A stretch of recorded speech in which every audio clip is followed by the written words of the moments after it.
this is the world we live in. If we weren't surrounded by it every day, if we didn't take it for granted, we'd be dumbstruck by its very intricacy and brilliance.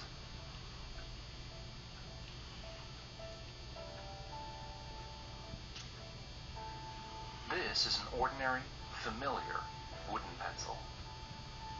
You might think a pencil is simple. Chances are you've been using one since before you could even read or write.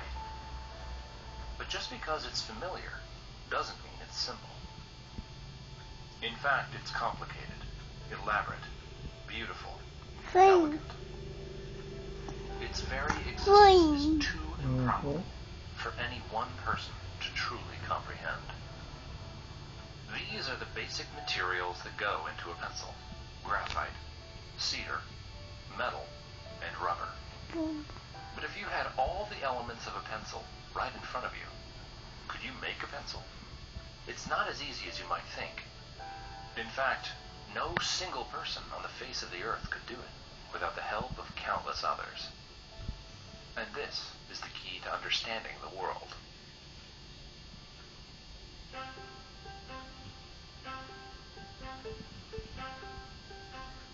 A pencil, just like you and me, is the end result of a vast and intricate family tree, a symphony of human activity that spans the globe.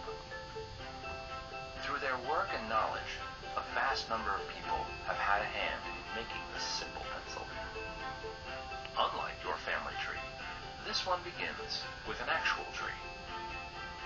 The most immediate ancestor of the pencil is a cedar tree in the Pacific Northwest.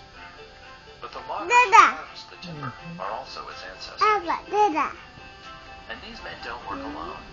They, in turn, are assisted by the people and industries that produce the saws, rope, and countless other tools that they use. These are also the ancestors of our pencil. As is the waitress at a nearby diner who sells the loggers' lunch, to say nothing of the thousands of people involved in producing that simple midday meal. Across time and space, the web grows. Consider the roads, trucks, ships, communication systems, and the people who design, build, and maintain them. All of them are necessary to bring the lumber to the mills and the slat factories that process them. All of them are also the ancestors of the pencil. And even with the work of all these people, so far all we have is a stained wooden slat, a naked half of a wooden body of a pencil. But its family tree is larger and more extensive. The graphite is mined in China and Sri Lanka. At the pencil factory, it's mixed with clay and heat and other materials before it's extruded, dried, and baked in a kiln.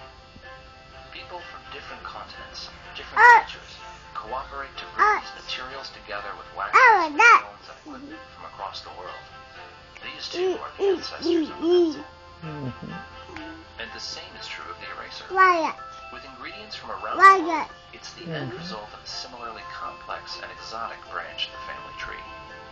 As is the ferrule, the metal band made of material that is mined, refined, and shipped all over the world. Each part of the pencil is the result of the collaboration and cooperation of millions of people. Together, they form a process that is constantly changing and adapting. A change in the availability or cost of material from one place might make another source more desirable, and the process changes and adapts fluidly. And there is a fact that's still more astounding: the absence of a mastermind, of anyone dictating these countless actions which bring a pencil into being. Each member of this family tree supplies only a small amount of the necessary know-how needed to make a pencil. They do so voluntarily, not because they necessarily want pencils or like pencils, but because by working to create them, they exchange their labor and skills for the wages to let them buy what they want and need. What you're seeing is the market at work. The spontaneous configuration of creative human energies, of millions of people with their various skills and talents, organizing voluntarily in response to human necessity and desire, as if led by an invisible hand to promote an end which was no part of the intention. Every second we are alive, we benefit from the products of voluntary, spontaneous cooperation. This is the modern world. It's miraculous, it's intricate, and it gets better every day, so long as people are free to interact with each other. If we can leave the creative energies of humankind uninhibited, there's no limit to what we can accomplish.